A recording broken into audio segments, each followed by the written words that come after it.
So hello and welcome to a special edition of The Way to Bee. I'm Frederick Dunn, and I was invited to the Texas Beekeepers Association's 2024 annual convention down in Austin, Texas.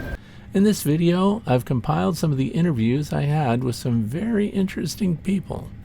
I'd like to thank the entire TBA leadership team for inviting me to serve as the keynote speaker.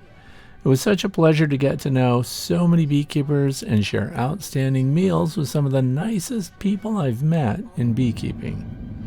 I didn't have time to interview all of the vendors, but I hope you'll enjoy listening to those individuals that I've included in this video. Don't forget to subscribe and check in again soon, as I have some very interesting interviews coming up in my series of interviews with experts.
Okay, so we're talking to Andy, Magnolia Bee and Supply. And you've got some stuff here that we haven't seen a lot in other vendors, and I've been to a lot of conferences and seen a lot of vendors. So the first thing that was handed to me was some kind of tightener that you found, but this led to other things. Yeah, so this is a Honeygate tightener. This is not our design. We just pulled it off of Thingiverse to print. We embossed it with our logo, but we're just giving them away. I have a few that I printed just because of the phenomenon of 3D printing. But it's somebody else's design, and we'll get you the information on whose it is so that you can credit them. Okay. And first off, do you have like a website or something? We do. Where do I see it? MagnoliaBeeandSupply.com. MagnoliaBeeandSupply.com. Okay, and so one of the things you wanted to show me is this bucket feeder. So we have a lot of people that come into the store. We run a store where we can just sit, chat, talk about bees, and we find out everybody's interests and that kind of thing. And so one of our customers came up with an idea for a 3D printed ladder to put in a bucket like you might get from a grocery store. This happens to be an icing bucket. Okay, so this is not an inverted bucket. We're No. feeding upright. You put a Okay. hole in the top of the bucket. I should have brought one with the hole already in it. but, Yeah. put the hole in the bucket and then put your feet in the bucket, set it out, leave it out, and let the bees just walk down the tube to get to the feed. Okay, no so more now- inverting, none of that. Right. And you've tested this, I'm We guessing. do, yes. How many dead bees you find at the bottom of that? There were a few. There's always a few. There's always right? a few. But pretty good overall. You could further mitigate that with a cork. Yeah. Right? You don't have to have the whole surface area. You're only talking about this surface area that you'd have Now, to cover so up. people are going to cut their own hole. What's the diameter of the hole they cut? It's about 1 3/4 inch, 1.5 Inch and 3/4. Yeah. And so this material should probably be kept out of sunlight. Am I It right? should. This is printed with PETG, so it'll have a little durability to Okay. UV. But if you left it out all day, every day for 365 days, Yeah. it's not going to last. All right. Let's put this in the shade. Right. Yeah, you sit in the shade or Okay. at the edge of the where you can, and don't Okay. leave it out there all day long. Now how will that take the bucket all the way down to the bottom? Yes. Okay, but we want our bucket level Want because your it comes bucket through the level. center. Okay, and that's a 2-gallon bucket. What is that? It's about a 14 pound, 6.35 kilograms. So 14 I think it's pounds about a is gallon under and a 2 half. gallons. Okay, but that goes all the way to the bottom. It's all the way bottom. And they purchase these through your website. What's the price point on that? They're like $6. $6. Okay. If, right, you, so- if you're local, you can come in and I'll give you a free bucket. Local, you can come in. This Yeah. you're going to be out of here by now. Yeah. Okay. Yep. So Magnolia Bee and Supply. Now here's the other thing that we're looking at over here. You've got a Layens hive, We do. and I noticed you've done all the cool stuff that I happen to like. By the way, the rigid foam board insulation on the top. Are you building these yourself? We are. You are. Yes. Okay, so this looks almost like Wainscoting. wainscoting. Okay. And on the inside, though, which is another interesting the part inside. here, let's take a look at this roughened surface. Which So it's for not those of just us, any roughened surface. yeah, this is Propola's Premier Okay. product. So it came from Premier, and we know that they did that research at University of Minnesota through the Spivak lab, Marla Spivak. Yes. And the whole point is to encourage propolis. Right. So now that's relatively new. They came out with it last January is when they released it at North American Honeybee Expo. Yep. So how did you connect with them? So I am a dealer for I sell some of their products in the store. Okay. And so I'm familiar with their woodenware. I use their frames, their triple dip, triple wax frames and Okay. foundation. So when that came up, we were kicking around an idea in the store and somebody said, well, have you thought about using the Propola technology? Yeah. Yeah, no, I hadn't, but it sounds like a great idea. Yeah. So we ordered up a round of their boxes, cut them down to fit the Layens frame construct. And so this is a Layens box, basically, that has the Propola technology from wall to wall, side to side, top to bottom. Now, this one obviously is new. Have you had these out in your bee yard and I have not. seen how it I went? just So this finished is this so Saturday, we're Sunday. you just finished it for this, and of course we're at the Texas Beekeepers Association annual conference. Yep. And you've got one of the Layens frame feeders in here. Also, another something you may or may not have seen yet, What is going on there? the Layens Foundation. It's plastic. It is. It'll Now- be waxed, but it is a Layens Foundation. Where did that come from? This came from Spain. From Spain, where things are wholesome and pure. Yes. Okay, that's where Dr. Leo Sharashkin gets it. Is it France I or don't think Spain he where he gets I his? don't think He gets the- Beeswax he gets- Foundation Yes, he does. from those He parts. gets the feeders there, Let's but he look does at not this get these thing. here. So that clips right in, and you have to wax it up yourself. Yeah. So there's a couple of ways you can do that. You can tell from this one, this was a design that we modified. I mean, the frame is the frame, but we knew we were putting the foundation in, so we cut everything You to got the little fit. dowel going across there too. Is that dowel necessary with the I plastic don't really foundation? think it is. Okay. I really don't think it'll be necessary. These tabs on the side are not going to be necessary either. Okay. Because you're not going to cut this. This is too much effort, in my opinion. So it's just a matter of finding your spot in your frames. This will be an easier thing to do when they're new and you're assembling them, but you should be able to retrofit it pretty Do you easily. recommend punching holes in that? In this. One of the complaints that people have about these when we put a foundation in like that is the bees migrating through the frames, because especially with the lay-ins where the tops form the cover, so they have to move around the sides or the bottom. Yeah. So if we did a hollow punch or something through there, we leave it up to them whether or not they Yeah. want to close it up, but they also have a transit hole through there. So, So- it would be an experiment that would be worthy of trying. Yeah, So in full yeah. transparency, my goal this year was to learn the challenges and pitfalls of people that want to keep bees in lay-ins boxes. Okay. So All right. I'm a Langstroth guy, have been, Okay. and believe that the only way you get bees is on the frame of a Langstroth, right? Okay. But I've had my eyes opened in the past year or so about people asking different questions, and so I took it to go learn and figure it out. So, So you're going to do both. You're going to compare. yeah, I am comparing, right? And are. I have found the lay-ins to be actually a little bit more interesting and exciting. Maybe because it's new, I'm not sure. But how do you get them off of a Langstroth frame, right? So we have a small little adapter kit that takes a deep box and a super or a medium box. Yeah. Turn the frames the other way, set them on top of a Langstroth, let them build up, and then put them into your box, right? Okay. The other way is to build an adapter kit, and then you Yeah. got a frame kit and all that stuff.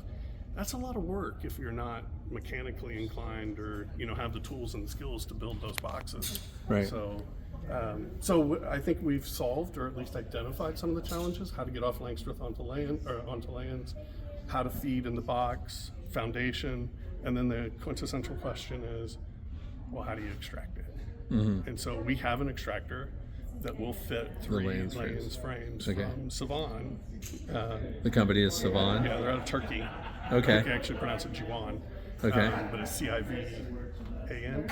Okay. But it'll fit 3 Layens frames. In addition, And it will fit the standard laying the frames. medium So and the deep Layens. it's one of the regrets I have that I didn't go ahead and buy the one that would fit the lay-ins frame so that it would fit everything smaller. Yeah.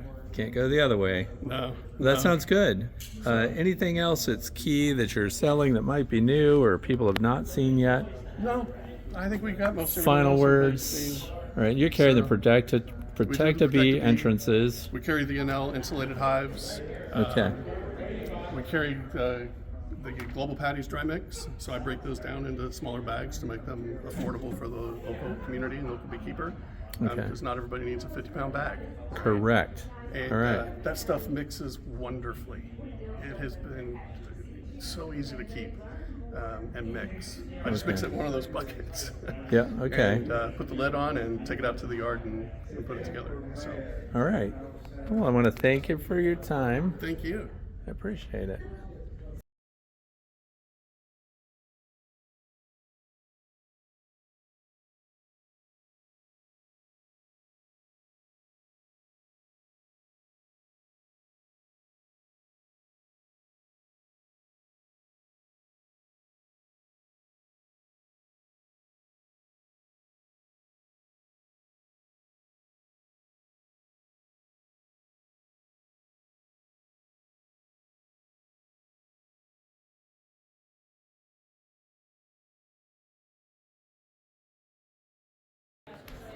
All right, so we're looking at Ape Vera by Terra Vera and an all-in-one fogger.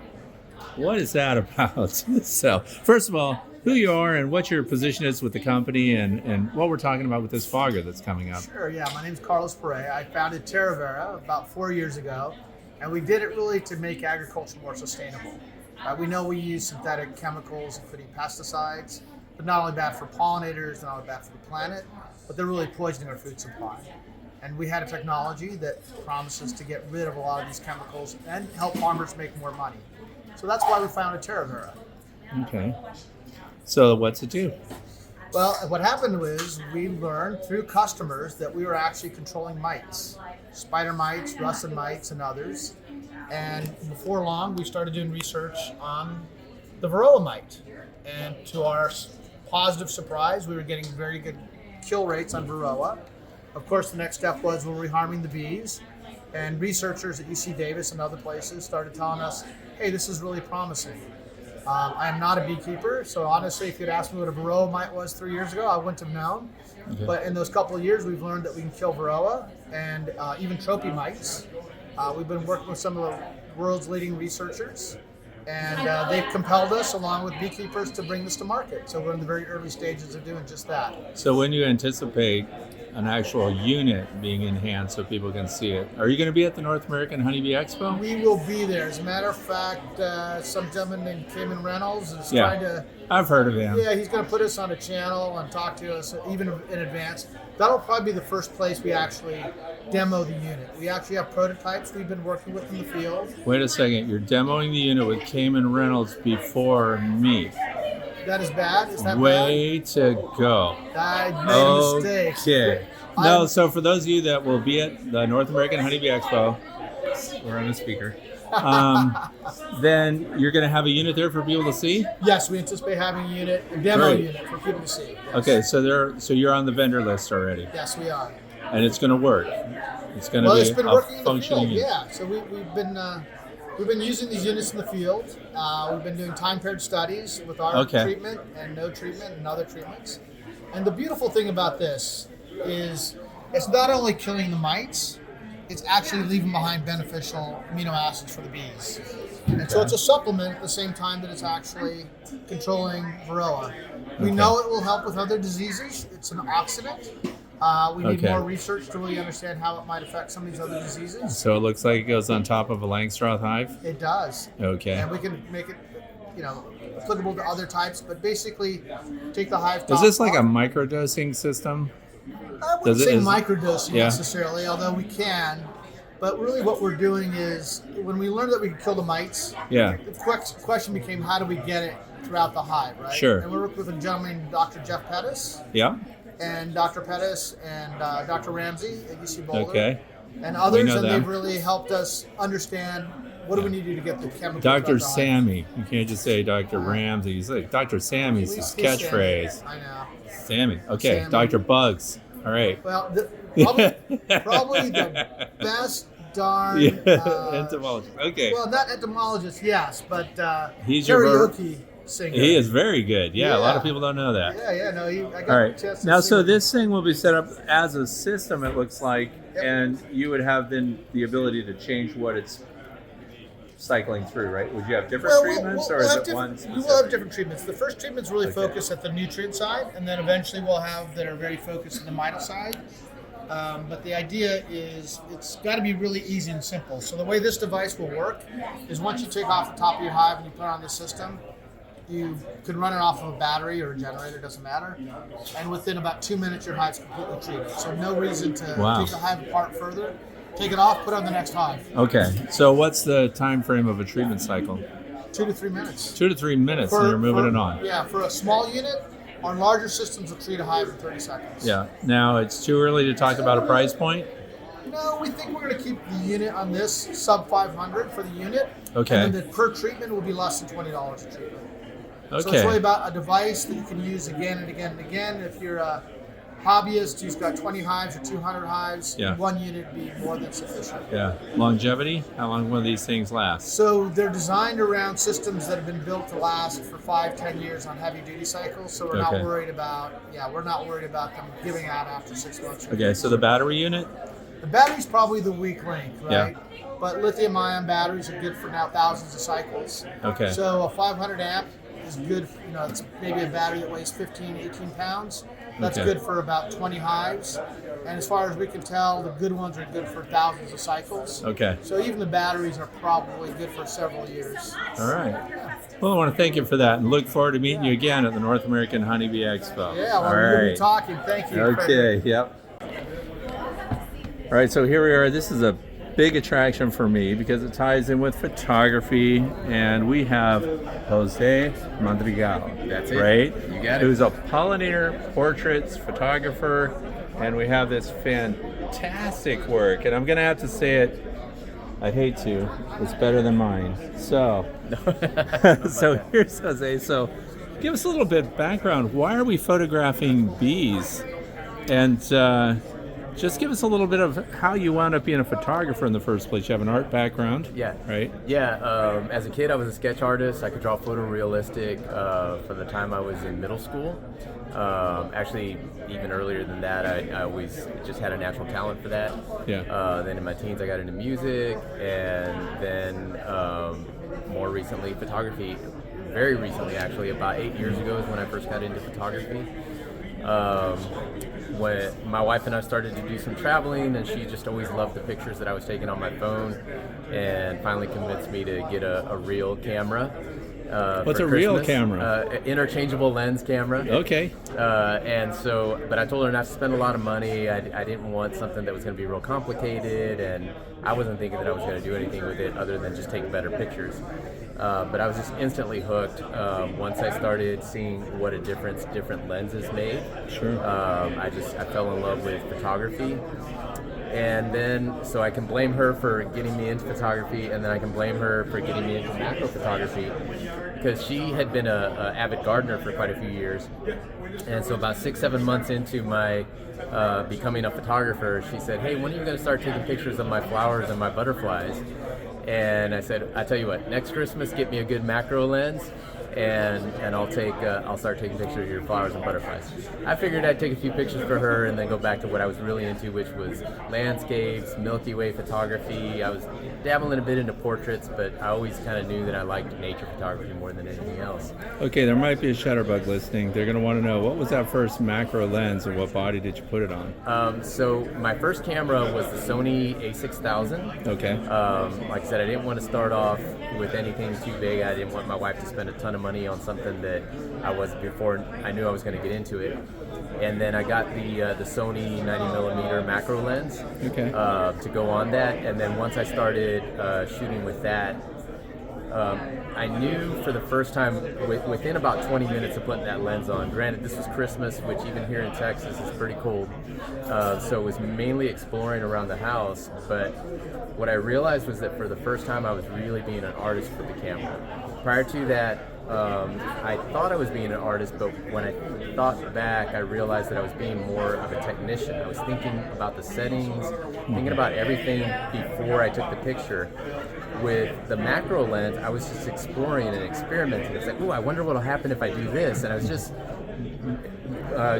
with abandon, just going around and shooting things and experimenting. And all of a sudden, this light bulb went off. I'm like, I'm being an artist right now. We're just really, truly just going with the flow as opposed to being in my head. Mm-hmm. And then when I started sharing some of those pictures, the reactions to those pictures were different.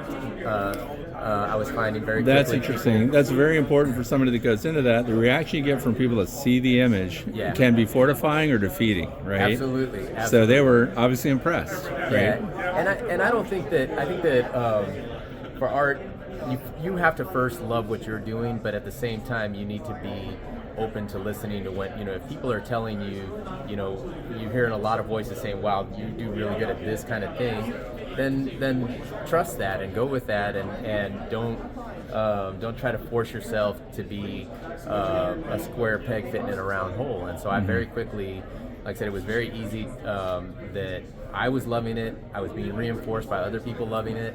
And then in the springtime, when the flowers started to emerge and bees started coming out, I wanted to get those pictures for my wife. And I started exploring and really got into looking at the bees up close, and I was just really amazed by what I was seeing. Started sharing some of those pictures, and more of just of like, wow, people, check out what I'm finding, what I'm discovering. And lo and behold, about 2 or 3 weeks after sharing some of those pictures, the editor of Texas Parks and Wildlife magazine reaches out and wanted to use some of the photos for a story. Whoa, that's a good feeling. And I was just like, okay. So now you get to check that box. You're a published photographer. Yeah, now right. we're talking. So now, a truly serious magazine like that reaches out to you, then you know that it's not just that your work is something that people like, but it's actually technically good as well, And at pro level, accepted. Yeah, and sure. so that was when I decided, okay, maybe I need a pro level camera. But I do like to always tell people that you don't have to have a pro level camera. You just have to know how to use the equipment that you have. Yeah. And so I've advanced up. Now these shots are with the A1, the Sony A1. I've stayed with A1 because I had already gotten a lot of glass. With Sure, and the glass is your long-term investment. The rest is a computer with a sensor, and correct. that it's going to change every 3 or 4 years, right? Absolutely. Okay. And you know that the lens is really more important than the camera. You know, the camera will help you do certain things, like you definitely need something that can focus quickly for certain types of subjects, and all of that. But as far as how the image looks, the glass is way more important than the camera. Mm-hmm. Now, we should tell people that are looking at this, we already know that we've got your website, pollinatorportraits.com. You're going to be at the North American Honeybee Expo in January. I am. Yeah. So I want my viewers to prepare themselves that if you're in the market for a large scale image for the bee lovers that are going to be there, this is going to be, you're going to be a vendor that they're going to want to visit. Yeah. And you know, I came ready to buy you out, but everything was already sold now, so that doesn't hurt your advertising when you come to a booth and find out that the prints that you brought here, all big stuff, are sold out. And of course, you've got smaller mounted prints. Yeah, I've got so these kind of prints.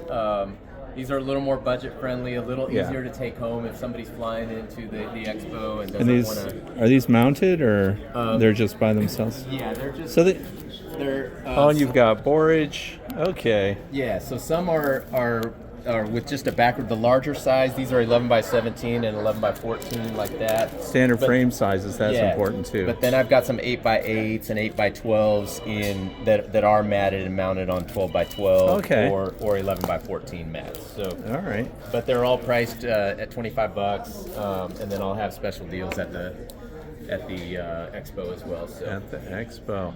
Okay, what's on your list? A shot, a behavior that you have to have that you haven't gotten yet. Because you've got some great stuff nailed down. The Honeybee in Flight, we've got a lot of great. If somebody were teaching a course, these are great. So I do teach workshops on how to photograph them in flight. That's one of my big things that I'm known for. I've got some neat shots, profile with shots the pollen falling off. With pollen falling off. I want a frontal shot with its face caked in pollen. Yeah. But with using flash as opposed to natural light. I've got a couple of shots like that with natural light, but I want a real close-up macro with the flash and just so you get that really high detail. Okay. Can see every little speck of pollen. Let's nerd out for a minute. Let's walk over to some of these big pictures. Yeah. Okay, so we're looking at lighting. Now we know that your shutter speed allowed for that motion blur on the wings. We've got this great little ball of nectar coming off and everything.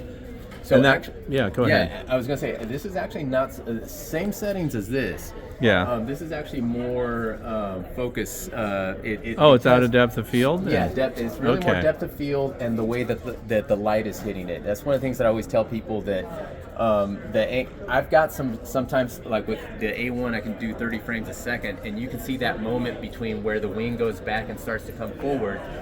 That shift will make the wing go from dark to light. Wait a second. And you just said, I'm going to just, again, for the shutterbugs, you said 30 frames per second. Somebody might be thinking video.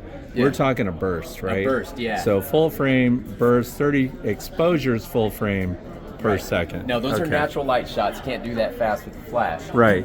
But seeing that is where I had the aha moment that it's not just the shutter speed that gives you a good crisp wing. It's making sure that you catch the wing at the right angle. For two reasons. One, like I said, the way the light hits it is going to make a difference in how well detailed it is. But secondly, so this is actually because of, as you know, the bee's wings don't go up and down. Right, they're kind of a figure eight forward and back. And so when the wings start coming more to the side, these are close to the side. So this side's part of the wing is a lot closer to the lens. Okay. And the depth of field is millimeters when you're shooting at macro magnification like that. Do you remember what your f-stop was for that? F13 for that. Yeah. F13 for that one, and I think F16 for that one. But you can still see, like even in this one, which allows you to shoot much faster. Yeah. Correct. Instead of like an F30 or something, right? Yeah. So and my you can see like even on this one, it's a little blurred right here, and that's not motion blur. It's just a little closer to the lens. Now the shutter is not how I freeze this. These are shot at about one. I think this one was at 1/160th of a second. Are you going to say rear curtain flash? Yes. Okay. I've never learned that well enough to know exactly that. I know what my settings are, and they work for me. But what I do know is that I'm freezing the motion not with the shutter, but with the flash. With the strobe, okay. When I'm using the flash, I set it at about 1/16th power, which I do know. The flash that I use is what's the name of the brand? I cannot think of it off the top of my head. Godox or something? Yeah, Godox V863. Okay. So why didn't you go with Sony lighting systems? Are they not as good? Price, or Godox is just so much cheaper? For the price and the quality is there. So I've always been very happy with it. Never felt like I needed to do. I've always done Sony with my lenses. But for whatever reason, like I said, I've been always. But you're going off market with your lighting. Okay. Yeah, all right. And like I said, been very happy with it. And so like I said, what I know from charts that I've been able to find, there's no precise number, but I know that at about 1/16th power, I'm getting a pop of flash duration that's only about 1/4500th, 1/5000th of a second. So that's what's freezing the subject. Okay. And so the shutter, now let me ask, as long as you don't let ambient light in. Single flash, multiples? Single. Okay, so you're not using a remote trigger, you're on camera? No, I'm on camera. Okay. Yeah, I've got, if I had been ready, I'd have pictures ready to show you. I've got a buddy of mine that took some pictures of me with the whole setup that I have. Yeah, it's. Do you use a big diffuser or anything? Yeah, that one, the AK diffuser, is a guy out of Florida that makes diffusers specifically for macro. It's basically what's known in the macro community as a conical diffuser. Okay. So it's a cone that attaches to the end of the flash and then extends out over the lens. Over the front elements, you don't cast a shadow from the front of your lens, right? Okay. And so what you're essentially doing is you're creating a miniature umbrella. The way that you would do an umbrella for lighting a portrait subject, you're doing a miniature version of that for macro. And so it gives you a nice surrounding soft but bright light. And as you can see, like the way that you see the feathering of the light on the eyes, it's just a very soft, even. This is great, in particular on the compound eye. I like that soft light because if you just had an unfiltered, what we call hard lighting it with a straight flash, you get a really sharp highlight point, just like a catch light in the eye of a person, which is not really what you want if you're after this detail, right? Correct. And then also the other thing that's happening here is you have to be really close to the subject to get that. If you look at this picture here, you can tell I was actually a little further away from the subject, so that's not a true 1-to-1. This one's pretty close to 1-to-1. But this one's not. You can see how much harder the light is on the eye. And so what happens is the further away you get from the subject, the harder the light is. And the catch light on the antenna segments, even. Yeah.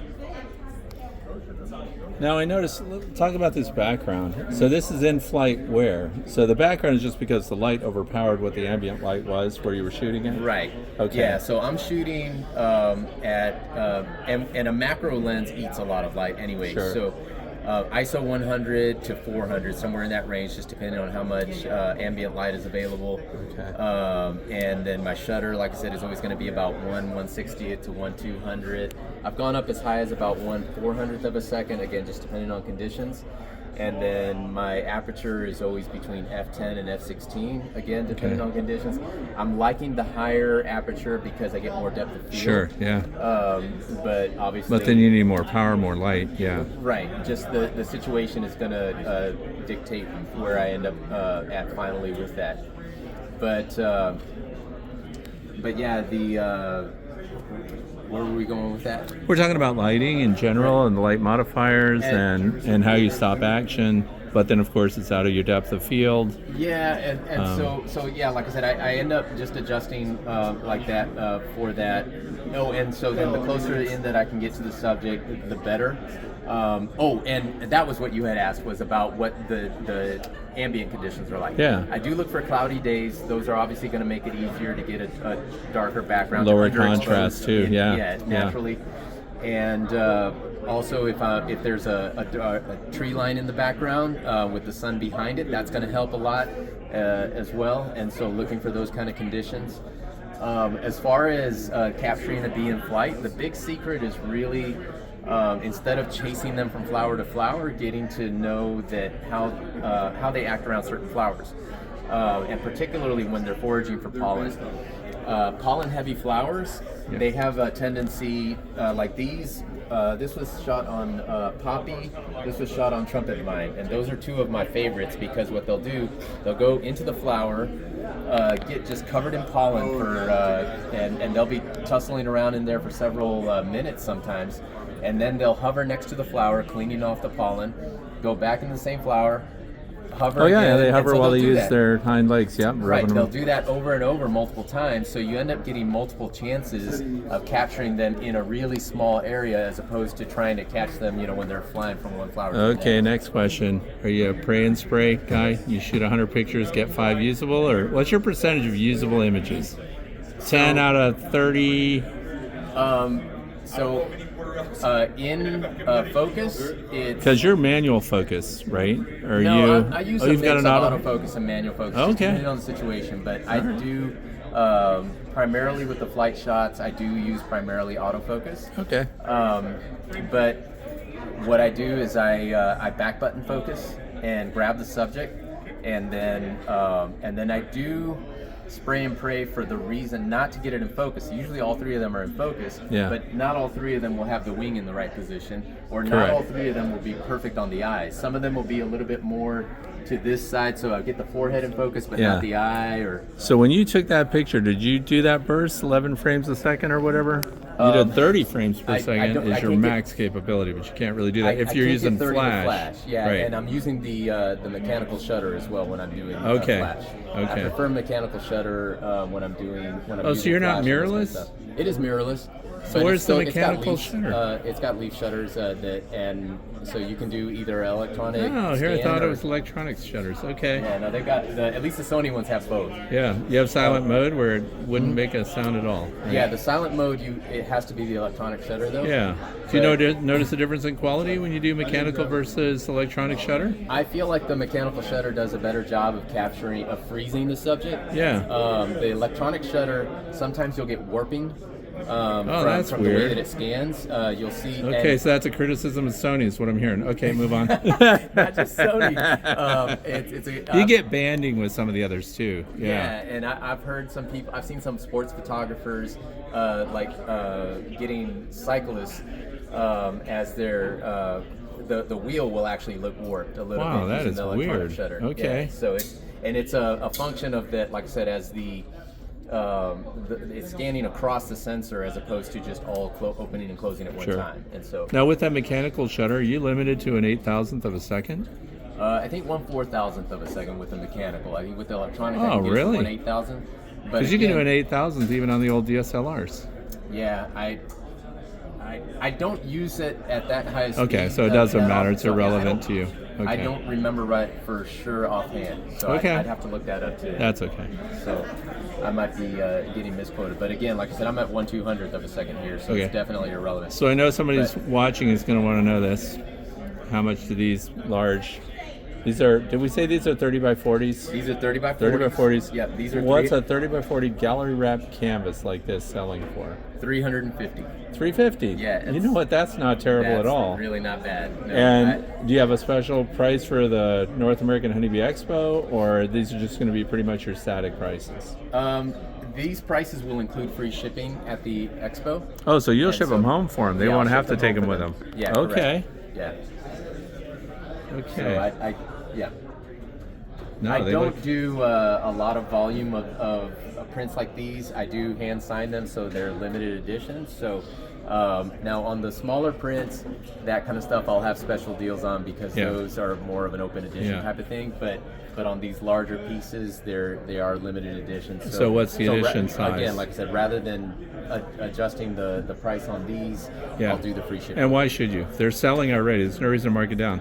The other thing is somebody who's paid full price doesn't Correct. want to see it discounted later. Yeah, and Okay. for art like this, it devalues it to me. Correct. So, like I said, a small So print limited edition. This image is an edition of how many? of 5 on this one. Oh, just 5 images. doing 5 on that Oh, one, yeah. I like that story. So it's not one of 200 or something. No. Wow. No. I like it. Well, I'll tell you what, I think you've told us a lot of good stuff. Any closing thoughts or maybe some inspiration for some up-and-coming photographer. You do teach macro photography. I teach macro photography workshops, specifically how to capture them in flight. I do custom sizes as well, so even though I'll only do 5 at this size, I'll do some 32 by 48 or 36 by 48, I guess, of this as well. And so there will be other sizes available, and I haven't done any in that size yet. So if somebody wants to get the first one, there's something special of having that first one of 5. And the beauty of Gallery Wrap, they don't need to frame it.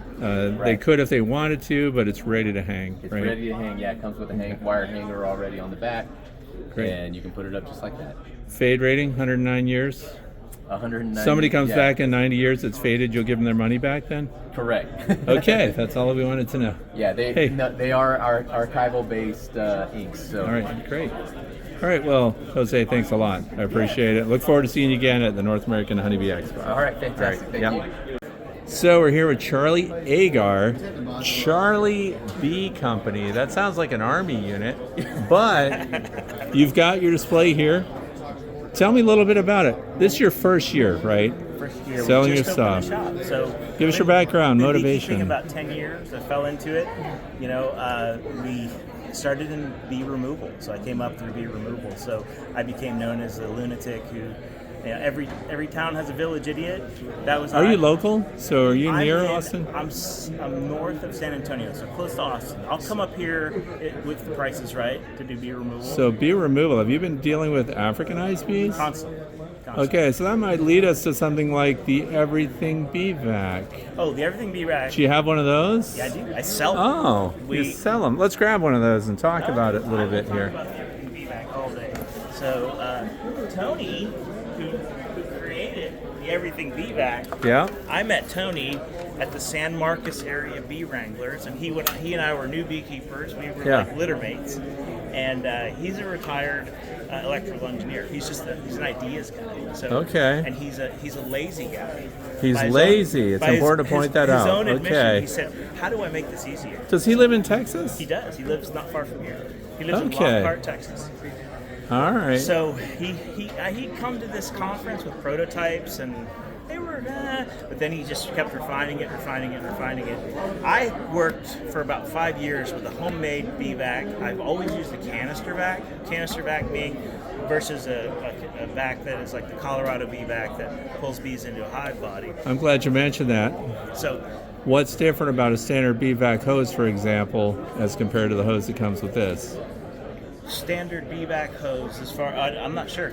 The interior surface is smooth. If you make me correct you again, what? So a regular hose is ribbed, and they would run into it. Were ribbed. And Okay, I had no problem with it. I've never had dead bees in the Everything Bee Vac. Never had them get injured. The only thing that happens, and this is user error, is I will set it on the ground, and I'll vacuum up a real big colony, and I'll fill it too much. Yes. And it's overfilled. So you need multiple catch I buckets. I have 3 vac heads. I have 5 buckets. I do 2 to 3 removals a day at certain times of year. I keep threatening to leave the business. I say, look, I'm growing up. I'm a real beekeeper now. I don't have to do bee. And then ring, man, how much? You got bees in the tree? I'll be right there. So how much they pay when you? What's a removal? Is that the cutout you're talking about? Cutouts, trap outs. I don't do trap outs. I do forced abscons. Trap outs are kind of iffy. You might not trees, get that. But there's. You don't like trees. That creates oxygen for the whole world. No. I don't like taking bees from trees. Okay, I gotcha. It's a drag. It's a lot of work. It doesn't always work that great. So I would prefer to do a cutout. But I've been doing it for a while. I'm the vice president of the Texas Association of Professional Bee Removers. We have the vice president of the Texas Association of Professional Bee Removal Experts. So and as the vice president, as the vice president, that means I just did about as much as I ever do for this organization, which is announce myself as the vice president. Okay. But it's a great group. What made you want to set up a booth and sell products? So in this past year, we expanded to agritourism situation. We bought 15 acres. Oh, yeah, okay. And I've been selling bees for a long time. I've been selling queens, buying queens and banking queens and selling queens and doing classes all kind of remotely at different yards. We just needed a place to go. There was a company called Gretchen Bee Ranch. They mentored everybody in the area, and they changed their business model. They got tired of dealing with beekeepers and equipment. Okay, let's back up a second. And I stepped into it. So. Agro bee tourism. This is people that don't keep bees but might want to see what bees are like, and so you set them up and bring them to hives to look at? Display hive inside the shop. Then we have what's called a pollinator porch. We have a screened-in porch with hives on the outside, so small groups can come, don't have to suit up. Okay, so they're behind a screen, and you open the hives and bring them up to the screen so they get a close look, that kind of thing. Yeah. And then I'll do more intensive tours where we sign a waiver and we put suits on and get a little closer. And then I do private lessons. I find too, in beekeeping instruction, there's nothing worse than 10 people standing around a hive going, what's going on over so you there? want a small group, right? So there's a demonstration. I do that every Saturday. I do a hive demonstration. When we do a beekeeper chat, free workshop every Saturday morning, 9 a.m. Wow. But the class is you get your hands on the bees, and you look right here. That's where the eggs are, right? Hold it to the sun. So I find that one-on-one attention is where it's at. And I love teaching. I have a ball. I'm a simple Now, does keeper. that result in other people that want to keep bees, or is this just an experience they want to have had and walk away from? Most people who come to our shop and take the class proper are interested in becoming beekeepers. How do they learn about those classes? CharlieBee.com? CharlieBee.com, yeah. That's word of cool. mouth, we're all over. We have a TV show. We had a TV show on PBS a couple years ago. Oh, that's right. Yeah, so okay. And it's coming back, you said, so right? we have a second season teed up, and God willing, something happens and we get it on TV with either PBS or a broadcaster. So, I hope that works out. Yeah. It sounds great. We have a lot of fun. We're on TikTok like crazy. The ticking and the talking. The ticking and the talking. The short attention span theater, right? I post a lot of my removals there and that kind of thing. Oh, really? Yeah. On TikTok? Do you have a YouTube channel? I do, but I need to do more. I want to be more like you when I grow up. So. Like me when you grow up. I like that. I'd have to be smarter. But Okay. I'd have to be smarter. But Now, what the people that are shopping around, it's kind of hard to gauge what to stock when it's your first booth, right? Yes, it is. What do you realize that people are very interested in that you might have done more of, or what do you kind of wasted your time bringing? It's all equal? Nobody buys boxes and woodware so much at these kind of events. There's so much of that, I've gotten so much of it, and it's a race to the bottom. And in general, it is. So a lot of bee supply, the margins aren't there. Okay. So I have it because my customers need it, but I don't make $1 million off it. But I sell what I use, right? I try to sell, so for example, I don't really use screen bottom boards.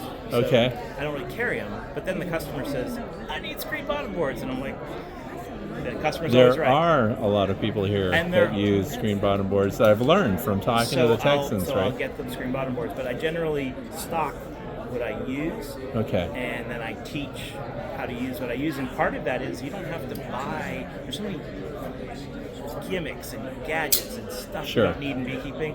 I mean, I take bees out of walls and trees. Bee needs a covered space, right, and ventilation and a propolis pocket, and then they do just fine. So I teach people to, not too many gadgets, but then we do sell a few gadgets because people like them. Well, I see you've got pollen traps, you've got smokers, you've got frame feeders. Do you use frame feeders yourself? Exclusively. You do? Exclusively. Okay. And you put them in a medium super there? I'll put them in a medium super. And that takes up 3 spaces or 2? I run deep and a half.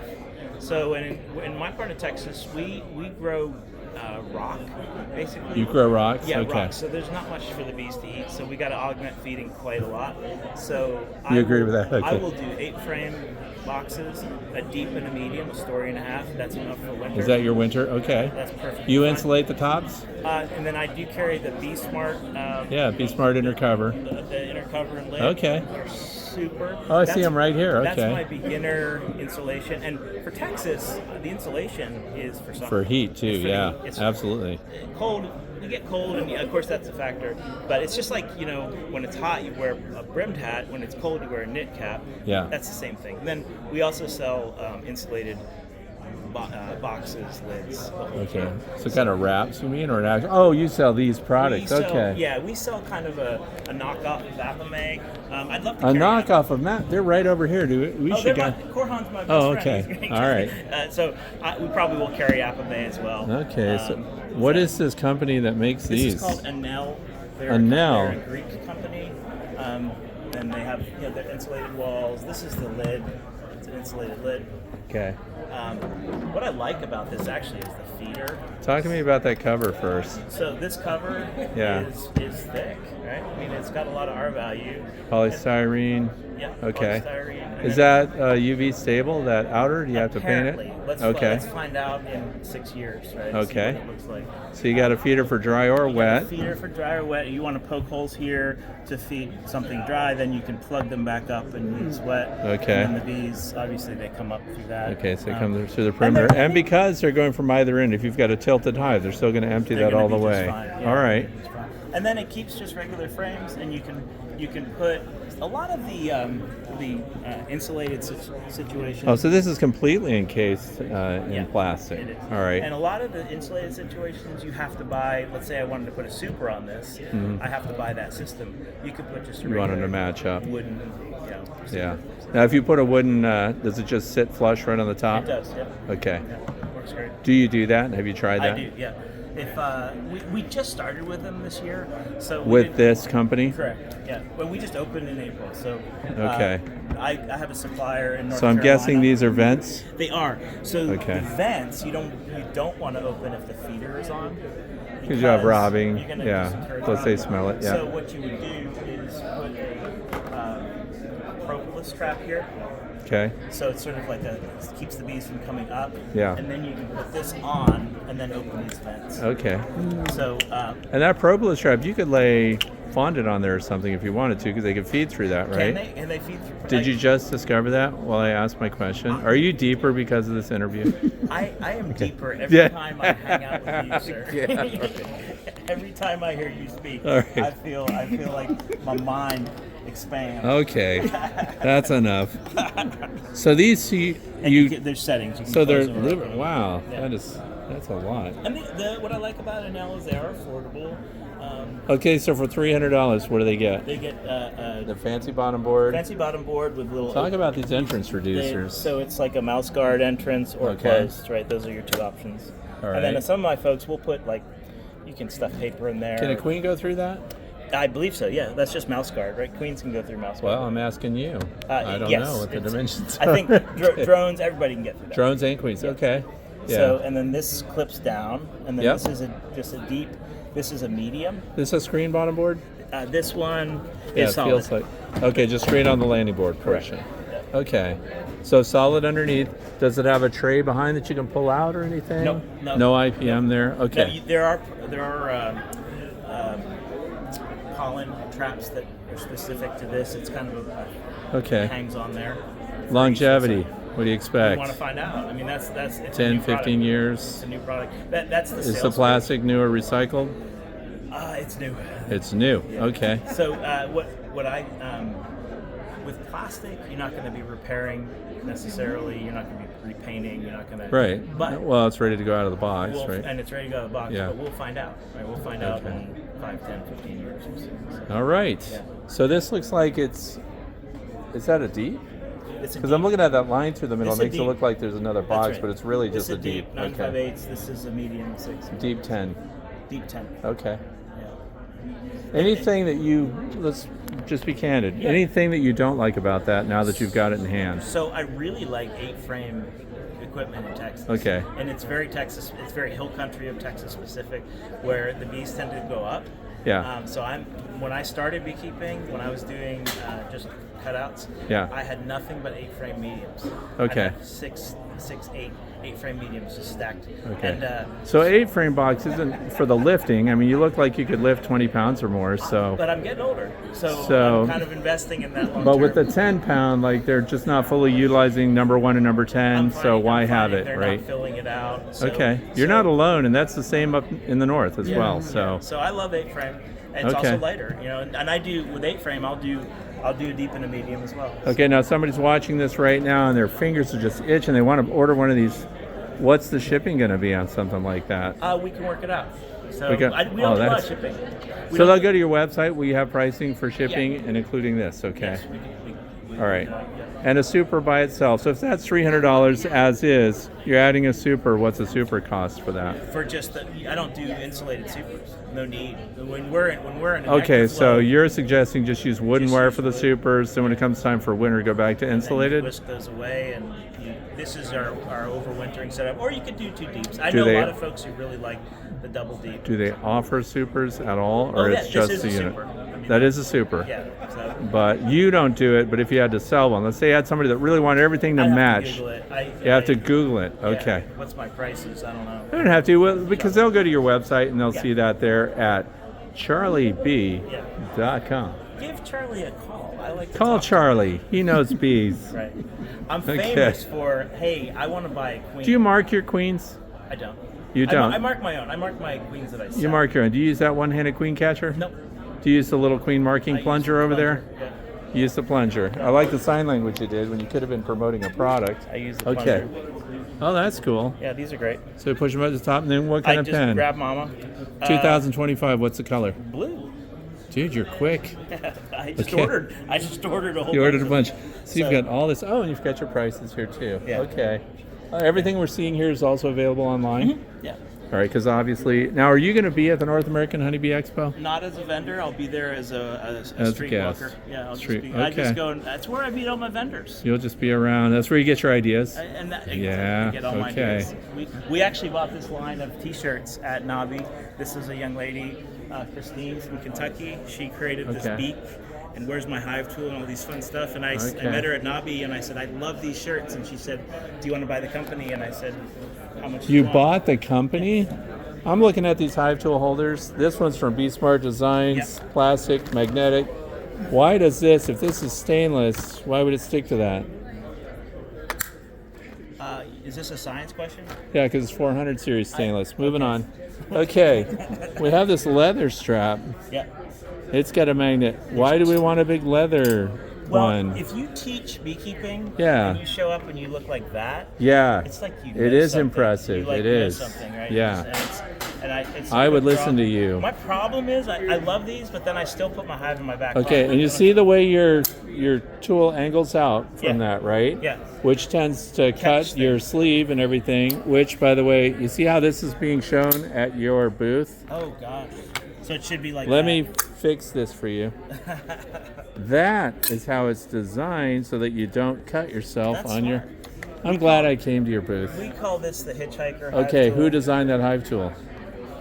Someone in China apparently. No, that is an actual U.S. invented... Is that right? Yes. You talking about the J hook or Do you know who I'm in talking general? about? Kent Williams. Okay. He designed that. I'm saying that because he's probably watching this video right Oh, now, nice. wondering if you're going to credit him. But Kent you try to Williams. credit China, which Kent will not Williams make him happy. Designed this back scratcher. There you go. nose picker. That's it. I mean, it's amazing. That's So, it. Yeah. So yeah, so we see those everywhere, and it's a really good one, right? I love it. What's I love that it. made out of? Is it magnetic? It's it's magnetic. Okay, you know that because you just pulled it from a magnet. Always quizzing people. My goodness. It's my job to ask questions. I have a Okay. curious mind. That's good. That's good. Okay. All right, so and we've got all the usual stuff. Yep. All the tools. And oh my gosh, oxalic acid vaporization instant vape. we love the Instabat. What just happened? Is this for which battery type? DeWalt. Now we're talking, because if you said Makita or something, we're done. We would be talking. Okay. DeWalt's yellow and black. Come on. And then you've got this one. The Okay, imported good. variety. They're coming out with a new one. I'm excited for that. So I know the new smaller- super lightweight one for the people that can't lift things. Right. Yeah. This is our tactical gloves. Everybody's making tactical gloves now. Okay, that's black. Is that a problem? It hasn't been. I'm really Why not? surprised. They come in black and they come in brown. I don't know. Okay. I'm also the bee whisperer, so You're the I bee float, whisperer. I float Yeah, in so you don't need it. the bees. But you know what I like about it too? Look at the cuff. It's got a Velcro strap. Yeah, it works great. Nice. No, they work great. And they're vented. I really like them. And you've got white gloves here. Those are just straight Okay. vented gloves. Yeah. Yeah. All right. We love our suits. Very nice suits I think available I on the beat- site. I beat a lot of people on price, so we're $120 for a full suit, $95 Nice. for a jacket. And for a jacket. 3-layer. And what's up with the zipper? It looks almost brass. Is that just coloration? That's just the color, but yeah. Okay, nice. Well, hey, I want to thank you for talking to me. Thank you, sir. It's an honor. Wish you the best, big Charlie. fan. I'm a big All fan. right. Okay, thanks. Thank you. Oh, yeah. Oh, you were brave to even go back there too.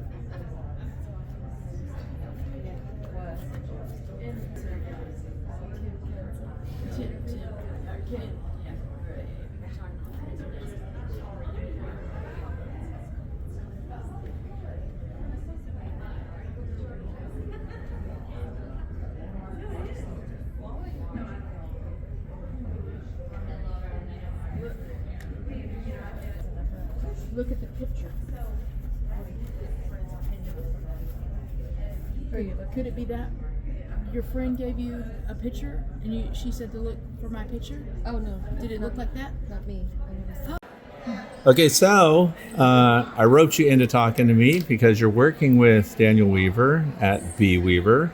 And of course, we're here at this great state gathering. And why did you end up having to come here in the first place? We see Daniel walking around. Yes. So what's your end of things there at the Bee Weaver business? Was my end of things? Yeah. So I am the farm manager at Bee Weaver Honey Farm, and so I get to spend my days doing as much as humanly possible, and I love it. So I get to work with the bees, I get to work with the beekeepers, I get to work with my customers, I get to work with providers that we resell for. I do a little bit of everything, and I really do love it. So. Okay, so right now, is this a quiet time of year for your operation, or is this? It is. We are, like most apiaries, still pretty seasonal. So we do kind of slow down and shut a few things down when it gets toward winter time. Let those bees take a break. Let us take a break. And prepare for spring when it gets really crazy again. Okay, great. So give us a sense of, for people that are listening, are actually all over the world. So we're looking at a map of the United States. Where are you located? So if you look at the map of the U.S. and you look at the bottom center, you'll see Texas. And then if you go towards the Gulf of Mexico, just above Houston, you're going to find Navasota, and that's where Bee Weaver is. Okay. Now, Texas as a whole, would that be a really good spot to be dealing with honeybees, or are there better parts of the state? How did Bee Weaver end up located in that spot? So Bee Weaver is actually kind of a special case because it's been a family affair for over 130 years. So the patriarchs of the family, Zachariah and Florence Weaver, were married on the very location of our farm currently back in 1888. And one of their wedding gifts was 10 beehives, and that got the family into bees and beekeeping. And from that point forward, there was just this beautiful growth into commercial beekeeping and honey sales like we do today. So I do think that East Texas, Southeast Texas is a wonderful place to have bees because we, especially in Brazos Valley, have a lush environment. So there's a long season of nutrients for those bees like pollen and nectar. Oh, good. And so we get generally really nice weather like we've had lately. We've had just what seems to be an extended summer and fall. It's November and it's supposed to be 80 degrees today. So wow. I think it's a great place. And if you look at the commercial industry for people who raise bees to bring them all over the country for pollination purposes, a lot of that starts here in Texas, and there are a lot of those yards that begin in South and East Texas. So. Okay. So of all the jobs, all the places to go and jobs to have, why did you choose Bee Weaver? Why do you want to be there? So I actually have a culinary background. I used to be a chef. And Bee Weaver had a cafe that they were running for a while called Flyby, and they were looking for help. And so I used to pass our freeway sign all the time and think, wow, a honey farm, that sounds so cool. I'm just going to shoot them my resume and see what happens. And they ended up hiring me. And so that was my first time ever experiencing anything bees. And that was only just about 2 years ago. Okay. And so I came from a non-bee background. But I always tell people that beekeeping is a cult. Once you get into it, you're sucked in for life. It's an obsession, and I do love it. I had no idea how fascinating they are and how easy it is to be passionate about anything that bees do. So you went from being a chef to hands-on with bees then? Yes. So talk about that transition. Did somebody quit? Did somebody just say, hey, you know what, do you want to learn more about bees and get hands-on? How did that go? It was, I think, the latter. There was a lot of opportunity, and of course, in general, with the beekeeping community, there's a lot of openness and willingness to share. So my fellow employees and the owners were very open to me being curious and letting me just try things out, like shadowing beekeepers and taking our stewardship course, which is like an in-depth practical course for learning the basics of bees and beekeeping. And so those opportunities, really lit the match. So. Okay. So they do have educational opportunities on site? Yes, we do. Okay. We have private lessons one-on-one with a beekeeper, working down a hive, doing like a hive check. Or we can start that at whatever your beekeeping level is too, so it can be customizable.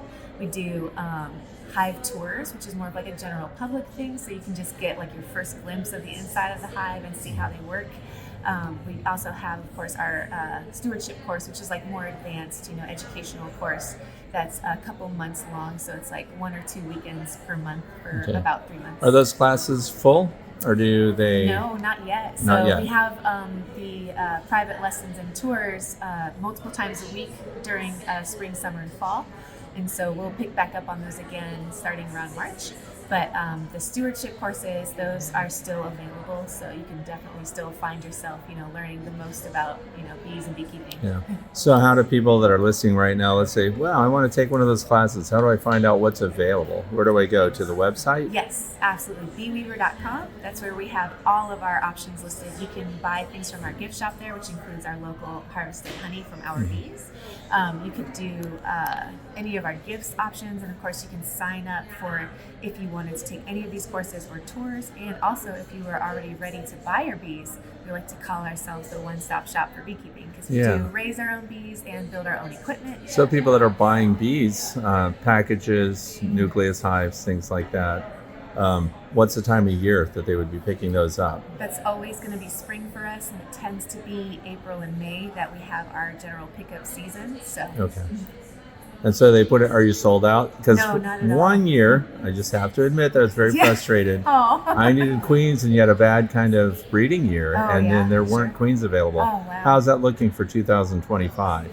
That's a great question.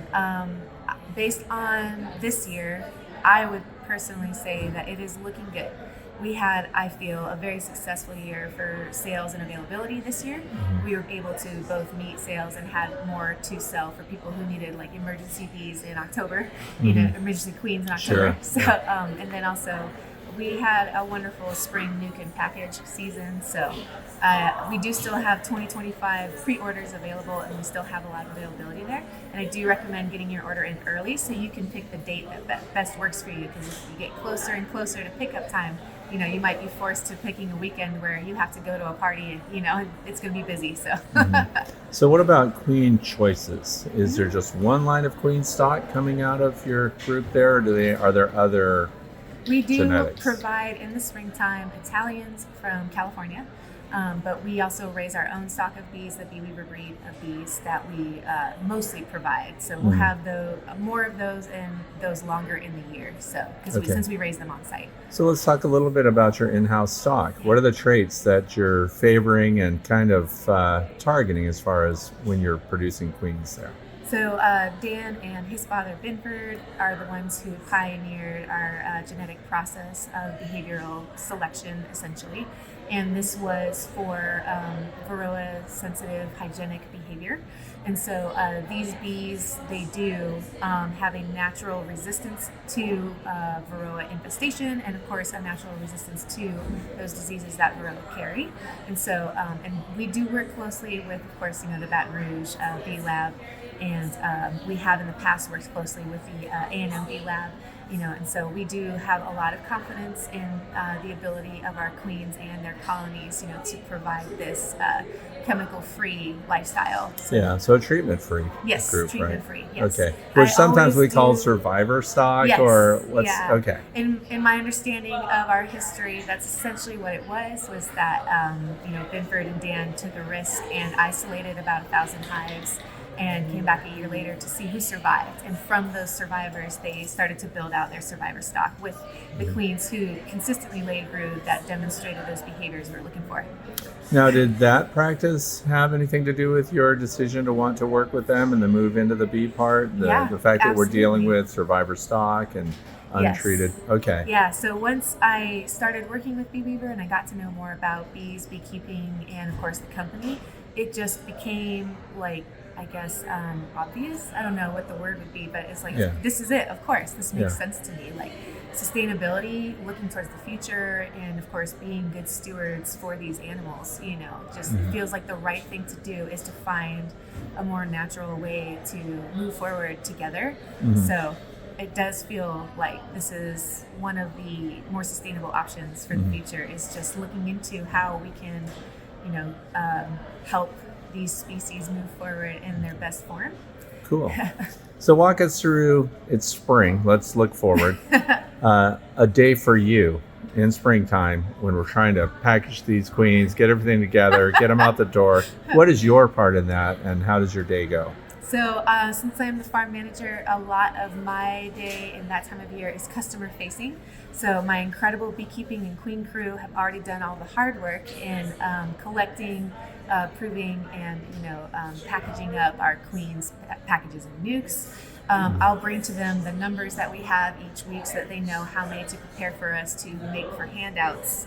And then, of course, I'll organize the retail crew so that we can provide this service to customers as smoothly as possible. Okay.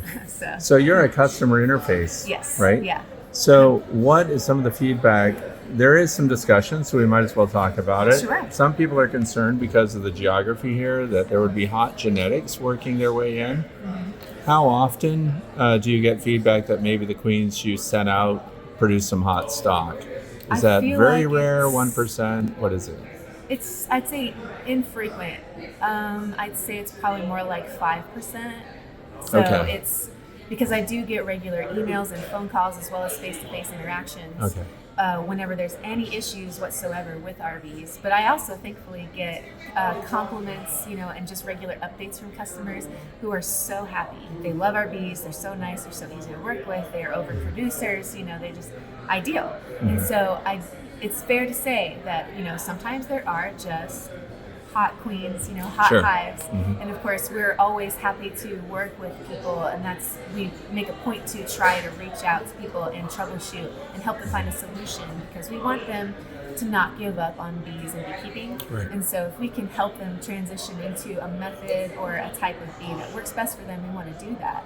And so we always encourage that communication. But there are some that just seem to be, a little bit too hot to handle for some people, and that's okay. It's just about finding what works best for the individual customer.